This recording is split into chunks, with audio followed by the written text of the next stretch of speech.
Senhoras e senhores, se hoje eu retorno na honrosa condição de presidente do Brasil, é graças à vitória da democracia em meu país. A democracia garantiu que superássemos o ódio, a desinformação e a opressão. A esperança, mais uma vez, venceu o medo.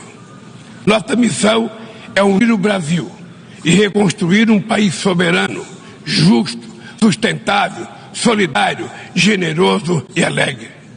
O Brasil está se reencontrando consigo mesmo, com nossa região, com o mundo e com o multilateralismo. Como não me canso de repetir, o Brasil está de volta. Nosso país está de volta para dar sua devida contribuição ao enfrentamento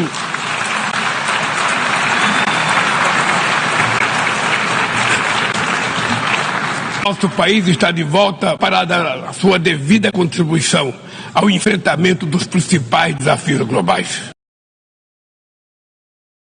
Em seu retorno à Assembleia Geral das Nações Unidas após 14 anos, o presidente Luiz Inácio Lula da Silva buscou, ontem, colocar-se como porta-voz dos países em desenvolvimento chamado Sul Global e fez um discurso em que abordou um amplo arco de questões da agenda internacional. Lula voltou a cobrar os mais ricos por dívidas ambientais, criticou a desigualdade social e a fome no planeta, defendeu a reforma das instituições de governança mundial para que deem mais voz às nações mais pobres, e afirmou que a guerra na Ucrânia escancara a incapacidade coletiva de fazer prevalecer os propósitos e princípios da Carta da ONU. Analistas ouvidos pelo Globo apontaram, por trás do discurso, o desejo de Lula de projetar-se como líder dos países em desenvolvimento e de demarcar sua ruptura com a política externa de seu antecessor, Jair Bolsonaro. O presidente brasileiro disse que falta vontade política dos governantes mundiais para vencer as desigualdades sociais e bateu novamente no Conselho de Segurança, afirmando que o órgão máximo da ONU teria perdido a capacidade de mediar conflitos. Lula falou por 21 minutos e foi aplaudido 5 vezes durante seu discurso. Ao mencionar a desigualdade crescente e a fome no mundo, o presidente citou dados do último mapa da fome da FAO, sigla em inglês para Organização para Alimentos e Agricultura, para afirmar que é preciso vencer a resignação que nos faz aceitar as injustiças. A fome, tema central da minha fala neste Parlamento Mundial 20 anos atrás, atinge hoje 735 milhões de seres humanos, que vão dormir esta noite sem saber se terão o que comer amanhã, disse. Para vencer a desigualdade, falta vontade política daqueles que governam o mundo. Ao ter como foco a comunidade internacional, Lula criticou os países ricos, que não estariam financiando como prometeram o combate às mudanças climáticas. Também culpou o neoliberalismo pelo fortalecimento da extrema-direita e pelo aumento de desigualdade social. O presidente criticou o Conselho de Segurança da ONU e defendeu o multilateralismo para arbitrar as principais questões globais, entre elas a guerra na Ucrânia. Falando para o público brasileiro, exaltou a democracia no país, com críticas indiretas ao ex-presidente Jair Bolsonaro e afirmou que busca a igualdade racial como um 18º objetivo de desenvolvimento sustentável. Tradicionalmente, o Brasil abre a Assembleia Geral desde que a ONU foi fundada, em outubro de 1945.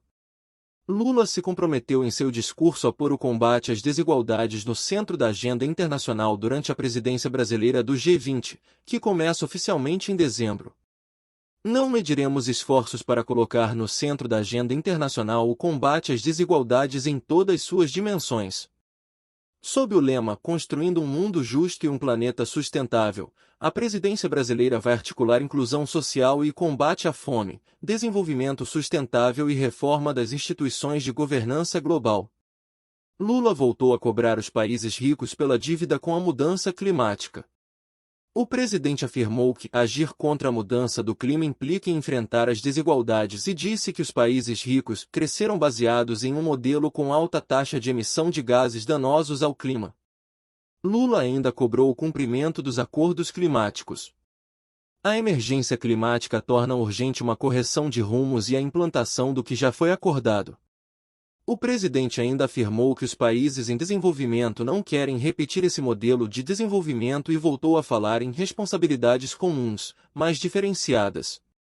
Lula afirmou que houve redução de 48% no desmatamento na Amazônia durante os primeiros 8 meses de seu mandato e que o Brasil está na vanguarda da transição energética. São as populações vulneráveis no sul global as mais afetadas pelas perdas e danos causados pela mudança do clima, disse. Ele afirmou que as instâncias de governança global perderam o fôlego nos últimos anos e que reproduzem as desigualdades mundiais, passando a fazer parte do problema, e não da solução. Nas principais instâncias da governança global, negociações em que todos os países têm voz e voto perderam fôlego, alfinetou. Na sequência, Lula citou o FMI e criticou a organização por emprestarem mais dinheiro aos países europeus do que aos africanos. No ano passado, o FMI disponibilizou 160 bilhões de dólares em direitos especiais de saque para países europeus, e apenas 34 bilhões de dólares para países africanos. A representação desigual e distorcida na direção do FMI e do Banco Mundial é inaceitável. Sem criticar diretamente a Rússia, como tem evitado fazer, Lula voltou a defender uma cultura de paz. Em referência à guerra na Ucrânia, criticou as sanções econômicas unilaterais, um posicionamento histórico da diplomacia brasileira, e citou diretamente as impostas pelos Estados Unidos a Cuba. Clique no gostei e compartilhe. Se inscreva no canal para saber do próximo vídeo.